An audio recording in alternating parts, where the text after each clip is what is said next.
League semifinals in the IFL. Parma one win away from returning to the Italian Bowl, taking on Varese. Scorpions beat the Panthers regular season. First quarter, 3rd and 10. Scorpions 35-yard line. That'll sting ya.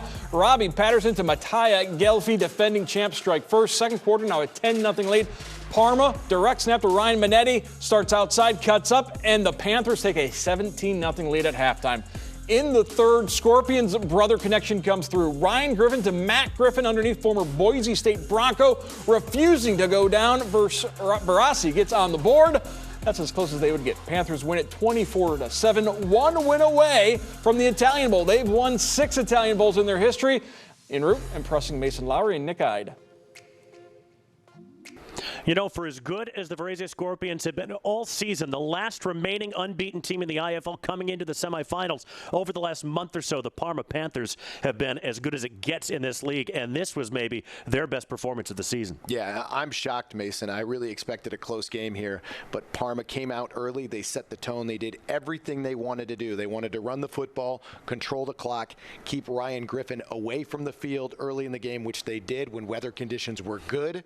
Weather conditions got bad, and it played right even more into their hand, being able to run the football and play defense, and the passing game for the Scorpions was nullified at that point. You kind of have a hard time singling anybody out for the Parma Panthers, but I think Jalen Parnell needs to get a lot of love. He has been a revelation this season. Remember, he wasn't even rostered for the first game they had this year. That was against the Milano Rhinos. They used Mikey Alfieri as their third import. Well, Mikey Alfieri has been surplus to requirements for the last 6 weeks. Jalen Parnell, not only dominant as a middle linebacker, leads them in basically every meaningful statistical category on defense except for interceptions. Ran for over 170 yards on the ground today and did not lose a single yard. He is really something. And played the whole game. So not only was he dominant on offense, but you mentioned dominant on defense, and to be able to run for that many yards against the Nick Holt coached defense that had been amazing against the run all season was truly impressive. And you're right, he is the reason, in my mind, the MVP, the reason they're going on to the Italian Bowl. Yeah, Nick Holt's crew picked a bad day to have a bad day, which we said a couple of times in our broadcast. Ryan Griffin, so confident, so good all year long, only threw 4 interceptions in the regular season. Parma picked him off 3 times today. Yeah, and that goes back to what we talked about. When you give Brian McKitty some game film, you give him an opportunity to study and prepare for a team.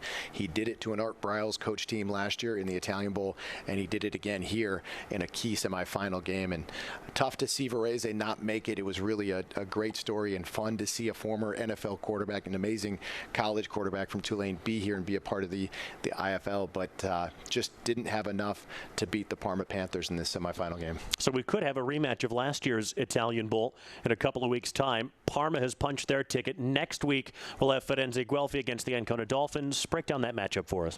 Yeah, so I think, you know, we've talked about Ancona every year getting so close and getting to the semifinal, but never making it to the Italian Bowl. This is the best team we've seen from Ancona. But again, Florence, I think, is better than they were last year. And, of course, you have Andrea Fimiani, who is one of the best players in all of Europe. And they have their mind to get back to the Italian Bowl and avenge last year's loss in Toledo to the Parma Panthers. Not that long ago, Parma was sitting at 3-3. We were wondering if they would even make it out of the wild card round. 4 consecutive wins later, they will play for another Italian championship.